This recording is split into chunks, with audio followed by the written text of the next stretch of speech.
Así es, Iván. Buenas noches. Saludos a todos. Hoy profundizando en el tema judicial. Bienvenidos a Hablando de Frente.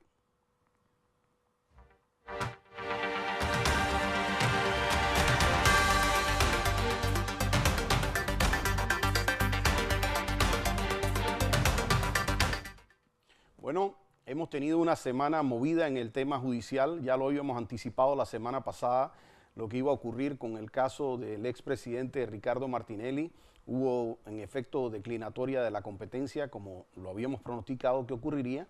Y ahora vamos a profundizar un poquito qué significa todo eso para el caso del expresidente Ricardo Martinelli. Antes que todo, me quiero referir un poco a lo que está ocurriendo un poco con los colegas, la profesión. La profesión se está viendo atacada. Tenemos un presidente que está haciendo declaraciones muy fuertes por el ejercicio de la profesión de abogados, y eso nosotros tenemos que cuestionarlo. También tenemos fiscales que están ordenando detenciones de colegas, básicamente por haber participado de la elaboración de sociedades anónimas, que es un negocio que se ha hecho en Panamá desde los inicios de la República. Me voy a referir específicamente al caso del colega Ramsés Owens, quien recientemente tuvo una detención, en nuestro criterio, absolutamente injusta por parte de la Fiscalía. Y voy a decir por qué injusta. Cuando nosotros queremos tratar de analizar para qué es un proceso penal, y yo creo que esto es lo primero que la gente tiene que entender, es para qué es un proceso. El otro día yo escuchaba a un colega, y con mucho dolor, porque es un procesalista, un constitucionalista reconocido, y él decía casi que teníamos que olvidarnos un poquito del proceso, que era la forma, y teníamos que ver un poquito más el tema de la justicia, que era el fondo. Así es que si con el proceso no se lograba el fondo, entonces el proceso no era importante. Miren, el proceso, el objeto del proceso es poder determinar precisamente si la persona es culpable o es inocente. Tratar de destrampar el proceso, ¿verdad?, es quitar el método por el cual uno puede saber si la persona es culpable o inocente. El objeto de un proceso no es condenar a una persona. El objeto de un proceso no es sancionar a una persona. El objeto de un proceso es que se investigue la verdad de los hechos, que se confronte las versiones que tienen las partes y a través de eso poder determinar si una persona es culpable o inocente.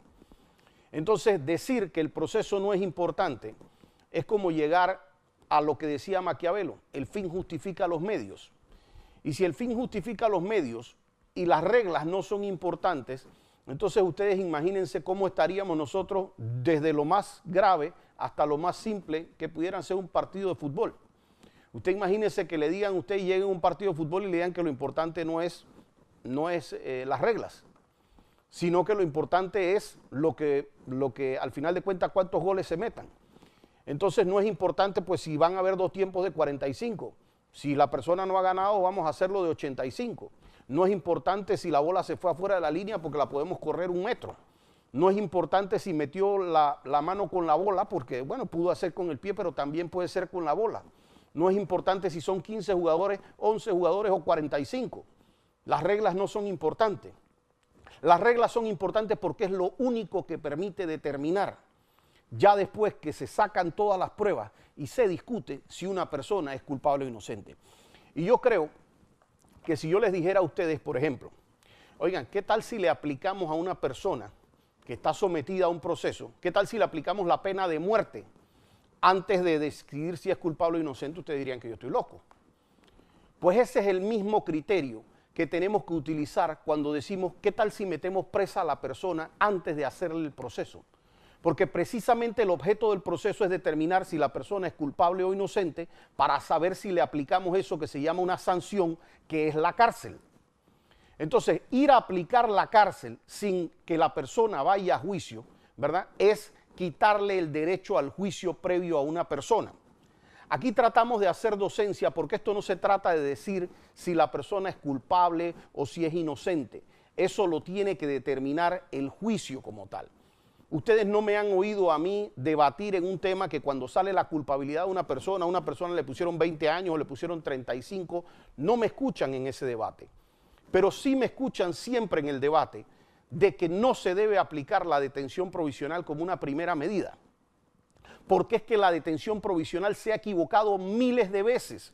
miles de veces fiscales han dicho es que tenemos a una persona culpable y esa persona termina absuelto. Y muchas veces después de 5, 6, 7 años de juicio, de haber estado detenido. Y eso es casi haberle aplicado la pena de muerte para después determinar si la persona es culpable o inocente. Entonces, fíjese, nuestra norma establece de manera clara para qué es la detención provisional. Se deforma un poco por el interés mediático, porque por supuesto la gente quiere una respuesta de hoy para hoy, pero es que si se hace de hoy para hoy no se puede hacer el proceso y no podemos determinar si es culpable.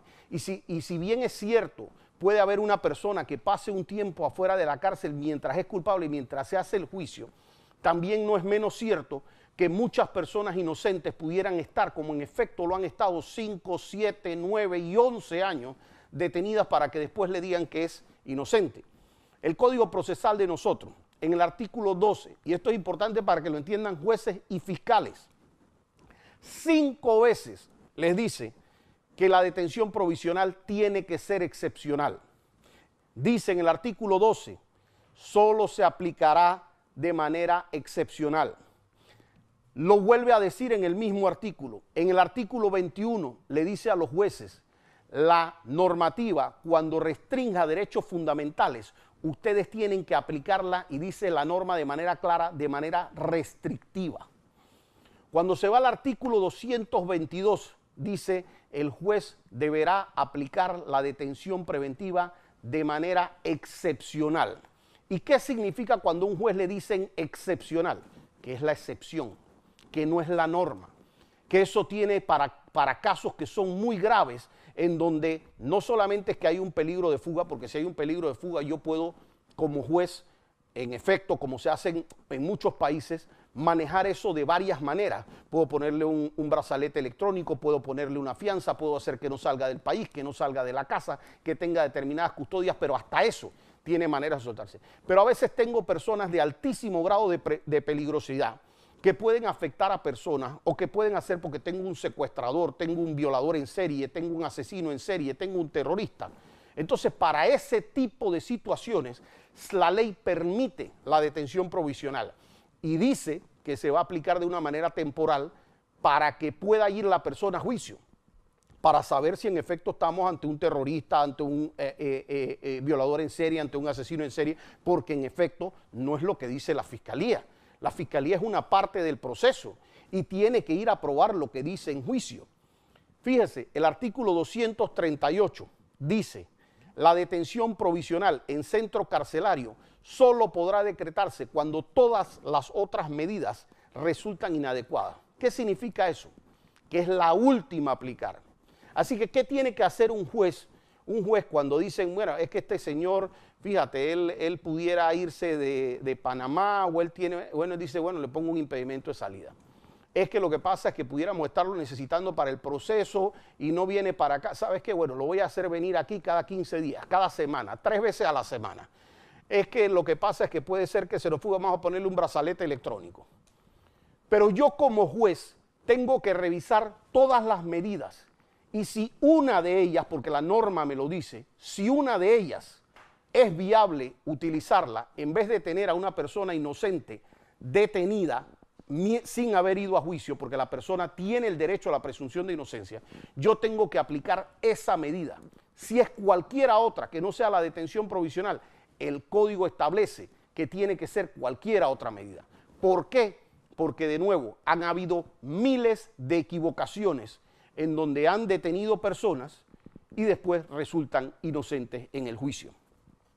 Fíjese, para aplicar la detención provisional, el Ministerio Público se vale de cosas como decir, lo que pasa es que representan un peligro de fuga.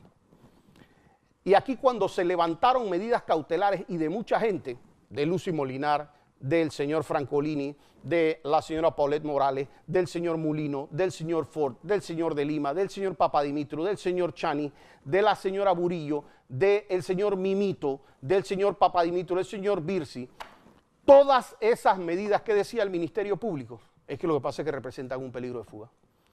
Alguno de esas personas que la Corte le cambió la medida por otra, ¿se ha ido del país? ¿Alguna no ha ido a los juicios o a las audiencias o a las cosas donde han sido citados? Todos han comparecido. ¿Eso qué indica? Que el juez tenía la razón y no el fiscal.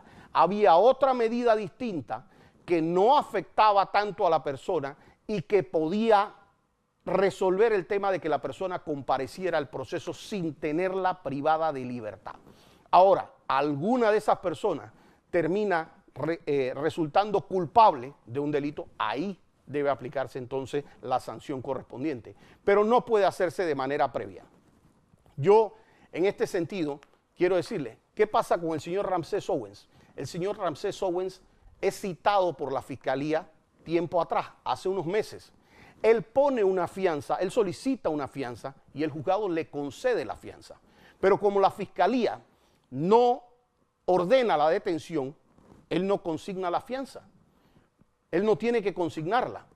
Pero tenía medida de impedimento de salida del país y lo había cumplido. Y es que cualquier persona que es acusada de lo que sea, tiene derecho a decirle al fiscal, espérate, eso que tú tienes ahí durante la investigación, porque todavía esto es incluso etapa investigativa, tienes que decir, yo permíteme aclararte. Ve, sí, tú tienes un cheque mío por $2,000, permíteme aclararte que eso no es por un pago de esto, esto es porque yo le vendí un carro, un mueble, lo que sea, y aquí tengo la factura. ¿Ve? Entonces hay que permitir que se haga el ejercicio de descargos. Con eso quiero acabar el tema, pero quiero decirle a los jueces, a los fiscales, señores, ustedes tienen sobre sus hombros, ¿verdad?, el que podamos tener un debido proceso en Panamá. Tengan la firmeza de aplicar las cosas como lo dice la ley. La ley nosotros participamos de la elaboración de esta ley en el 2008. Y eso se hizo por un porqué, y era para mandarle el mensaje claro al Ministerio Público de que nosotros no podíamos estar con detenciones preventivas de 5 años, 7 años, 9 años, 11 años para que después le dijeran a la persona que es inocente. Y también para tener por el otro lado procesos ágiles, porque tampoco servía decirle a la víctima después de 7 años, 9 años, 11 años, ahí te agarramos culpable a la persona. A la persona que le interesaba a los 7 años, 9 años, 11 años, ni a la víctima le interesaba. Entonces por eso el sistema penal acusatorio se hizo para hacerlo rápido, pero garantizando, perfecto, vas a hacer una acusación sobre la persona, en 6 meses nosotros vamos a estar viéndonos en un juicio, ¿verdad? La detención provisional no puede superar 1 año con nadie, bajo ninguna circunstancia. Entonces, si esos escenarios se tienen, entonces nosotros podíamos agarrar y decir, nosotros vamos a tener un proceso justo. La víctima va a obtener su resultado rápido o va a obtener un acuerdo con la persona procesada, pero va a ser un proceso justo. Fíjense, ha caído el caso de la competencia, como nosotros dijimos en el caso del señor Ricardo Martinelli. Pasó algo. Todas esas voces que decían, lo que pasa es que aquí ahora no se va a hacer justicia, se va a hacer un juicio igual, con tres jueces del sistema penal acusatorio, 3 jueces de juicio oral. Se mantienen las actuaciones, a pesar de que no esté yo de acuerdo con una decisión que diga que no era competente, pero le mantiene esa decisión. Uno tiene que respetar las decisiones de la Corte. No tiene que ser el criterio, pero definitivamente que no era competente el señor Mejía para seguir con este caso. Lo habíamos dicho muchísimas veces. No podía continuar la Corte con este caso. Las pruebas van a ser las mismas. Vamos a tener un juicio público. Vamos a tener un juicio que yo espero. Y ahora por lo que les voy a mostrar en el siguiente segmento, porque en el siguiente segmento yo les voy a decir cómo empieza este proceso del señor Ricardo Martinelli. Y yo quiero que ustedes lo vean, porque no podemos estar agarrando a los jueces a latigazos porque no se entiende qué es lo que ocurrió en un expediente. Entonces resulta ser que un juez sobresee, un juez absuelve y resulta ser que el juez es malo. Eso no puede ser, porque es que la gente no conoce todo lo que hay en las interioridades de ese expediente. Y eso causa una percepción cuando desde el Ministerio Público hacen videos de YouTube, dicen que tienen todas las evidencias y después aquí hemos tenido casos como Mochila, el caso de la Caja de Ahorro, el caso de las bolsas navideñas y muchísimos otros en donde terminan en absolutamente nada porque terminan absueltos. ¿Quién lo juzga? Lo juzga en primera instancia los 3 jueces de juicio oral, que son los mismos que juzgan a todos. Se seleccionan de manera aleatoria. esos jueces. Durante ese tiempo y hasta que llegue esa audiencia, el señor Martinelli puede activar todas las acciones que él entienda para buscar una sustitución de la detención provisional, para buscar una fianza, para buscar en un momento dado un habeas corpus. Todo eso lo puede hacer ante jueces de garantía en audiencias que van a ser públicas. Al volver, yo quiero que ustedes vean cómo inició este caso de pinchazos y si ustedes consideran que la Fiscalía tiene un caso fuerte.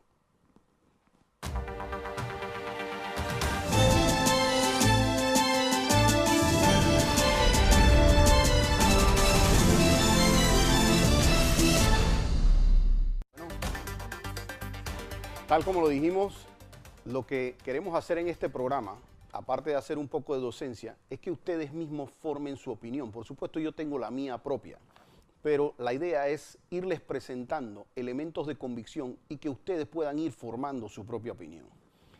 Miren, hace un par de semanas que estaba viendo yo un poco la audiencia, hubo una prueba que fue muy debatida para admitirse o no, y que traía el comienzo de cómo inició este proceso. Y este proceso, y voy a pedir que me lo pongan en la gráfica 1 para que ustedes lo puedan ir viendo, inicia con la declaración jurada de una persona desconocida. Una persona que supuestamente llega a hacer una cooperación, pero que es un testigo de oídas. ¿Qué significa un testigo de oídas? Es una persona a la que no le consta nada. Es una persona que dice, otra persona me contó. Yo no vi nada, pero otra persona me contó. Y a esto se le dio la condición de testigo protegido 84-30145. Y así se pone, ahí ustedes pueden ver, cuando dice con fundamento de la ley 48 del 30 de agosto del 2004, su nombre y demás generales se mantienen en reserva por razones de su seguridad física y de su familia, pero en este expediente será identificado con el número 8430145. A ver, es importante que nosotros establezcamos, primero, quién debe ser un testigo protegido. Un testigo protegido debe ser alguien al que le consta algo. Porque un testigo tiene que declarar sobre algo que nosotros los abogados llamamos, tiene que exponer la razón de su dicho. ¿Qué quiere decir eso de la razón de su dicho? Que yo puedo venir aquí y decir, mire, yo pienso que Juan mató a Kennedy. ¿Ok? Entonces, perfecto, ya eso es un testimonio. Y así lo puedo decir y como testigo protegido también. Pero yo tengo que decir por qué me consta eso. ¿Cómo es que yo sé que eso ocurrió? Entonces yo no puedo decir, yo sé que Juan mató a Kennedy porque Pedro me lo dijo.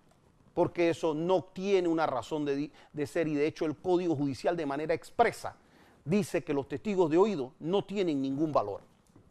Pero ahora fíjese, esa persona dice, lo que pasa es que a mí una persona que tiene miedo no quería venir aquí y por eso yo estoy actuando en nombre de ellos y no sé si Controles me tiene listo la gráfica número 2, pero a la pregunta dice, contestó, bueno, vengo ante este despacho porque yo tengo una información por medio de una persona conocida, es decir, aquí no menciona nombre de la persona, que dice que en el Consejo de Seguridad se violaron los derechos constitucionales y deseo que se inicie una investigación, pues él no se siente a gusto o satisfecho con el trabajo que allí se realizaba ya que se violaba la privacidad de las personas. Es decir, esta es una persona que no identifican, que no le consta y que está diciendo esto ocurría en otro lugar.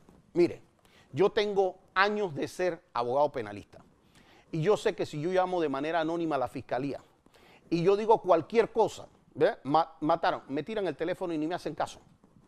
Entonces es muy sospechoso que de repente se le diera todo este valor a un testimonio sospechoso. Pero esa persona continúa y con la gráfica número 3 sigue diciendo en su declaración, dice, me dice mi conocido que al estudiar todos los blancos, es decir, a las personas a que pinchaban, Didier sacaba un resumen diario con información sobresaliente que pudieran generar cada uno de estos, información que era entregada todas las mañanas por los lados de la catedral. O sea, imagínense ustedes lo que está haciendo esta persona al declarar. No dice nombres específicos, no dice a una persona, dice se entregaba por allá por la catedral, una persona me contó. O sea, estos son las supuestas evidencias sólidas. Dice en la gráfica 4, dice, él tenía miedo de asistir a la fiscalía, ya que se involucra a personas extranjeras de Israel, Uruguay, así como funcionarios del gobierno saliente que pueden atentar contra la vida de él.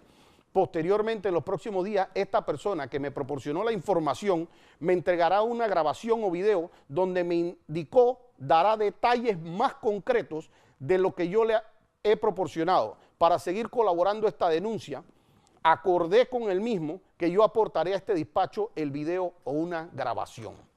Es decir, esta persona, ¿cuál es el tema cuando uno va a hacer una declaración? ¿Y por qué la persona tiene que comparecer? Porque si yo voy a acusar a alguien, yo tengo que hacer eso bajo la gravedad de juramento. Eso quiere decir, a mí me dicen, señor, si usted está mintiendo, usted va a ir de 4 a 6 años detenido si usted miente. Y si lo hace en contra de un detenido, puede ser hasta 8 años de prisión.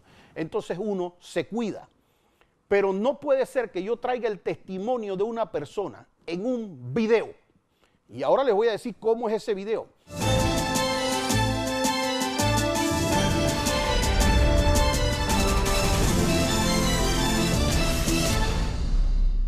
Y así viene cuando la persona hace su segunda comparecencia y le preguntan para qué viene el despacho. Si me ponen la gráfica 5 y dice, contestó, mi presencia ante este despacho es para hacer entrega de un disco compacto tipo DVD-R, marca Maxell, que contiene el testimonio de mi conocido, que no identifica por ningún lado, el cual por temor me hizo entrega para que yo lo haga llegar a las autoridades competentes. Adicional, mi conocido me indica que luego de ver lo que contiene este disco compacto y por el miedo que él mismo siente, en la grabación del mismo se olvidó mencionar que fulano y sultano y los demás israelitas que representaban a la empresa israelí tal, cada vez que venían a Panamá se hospedaban en el Hotel Miramar Intercontinental ubicado en la avenida Balboa.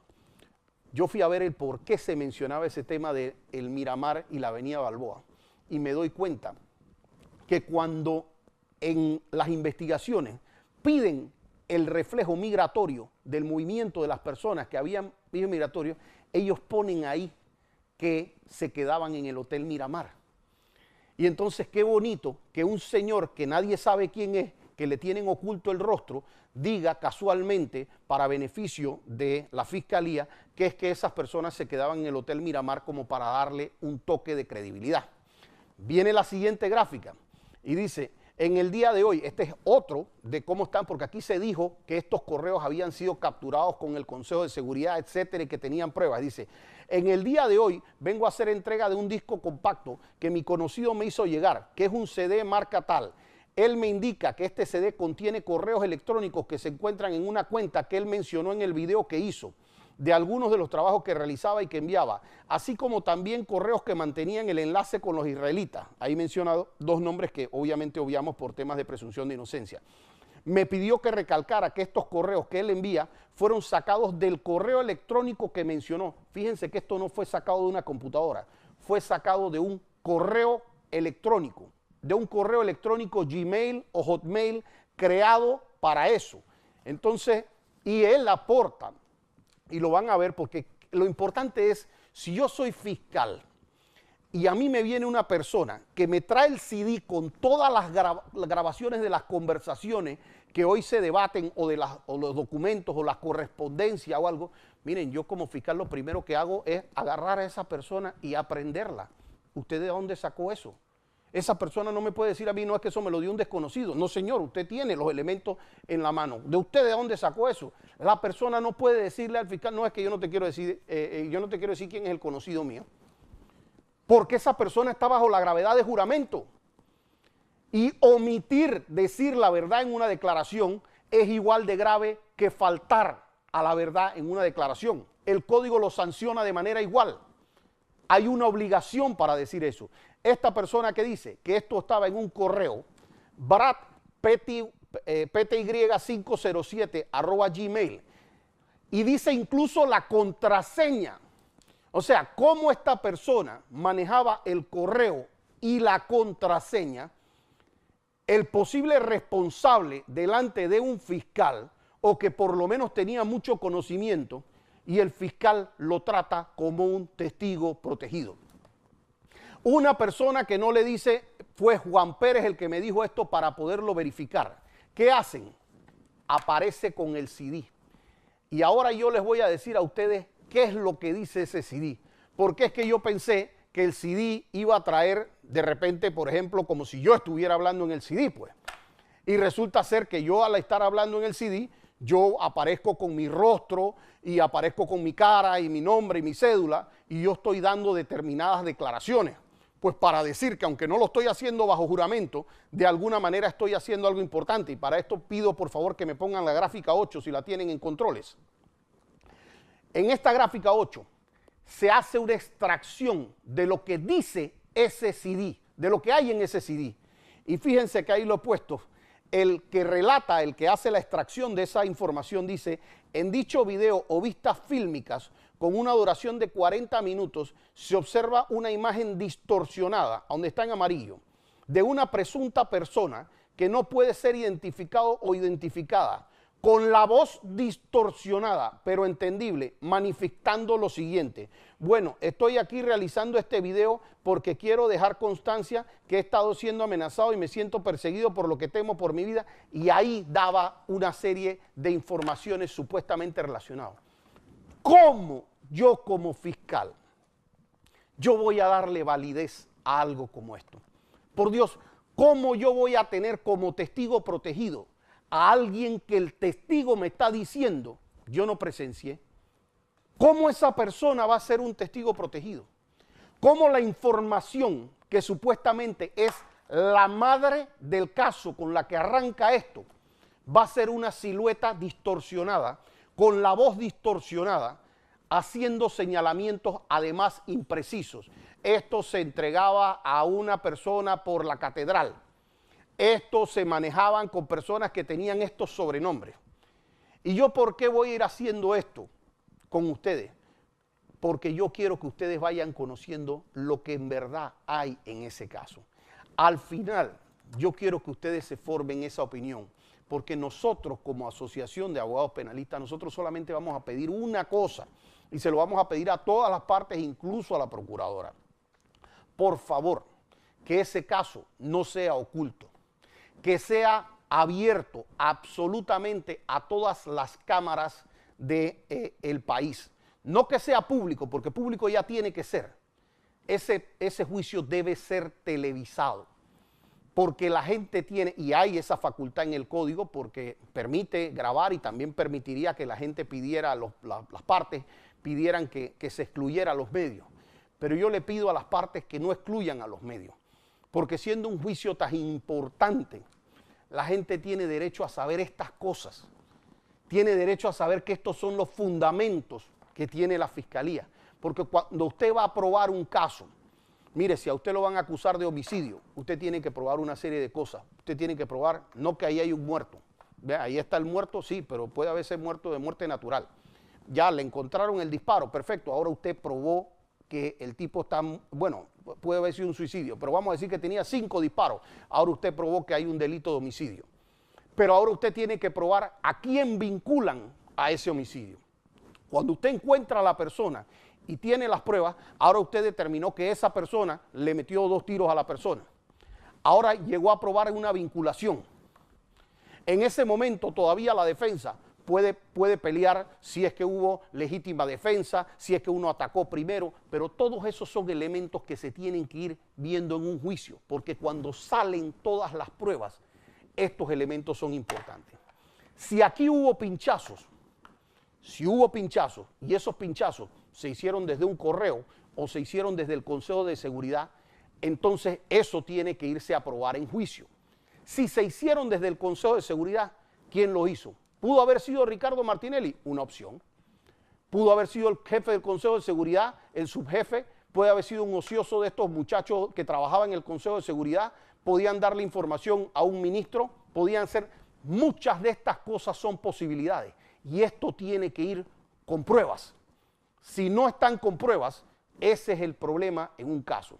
Entonces aquí vamos a estar sacando nosotros estos temas. Hasta hoy hemos acabado con Hablando de Frente, pero los espero la próxima semana, en donde semana a semana vamos a estar tocando temas de justicia.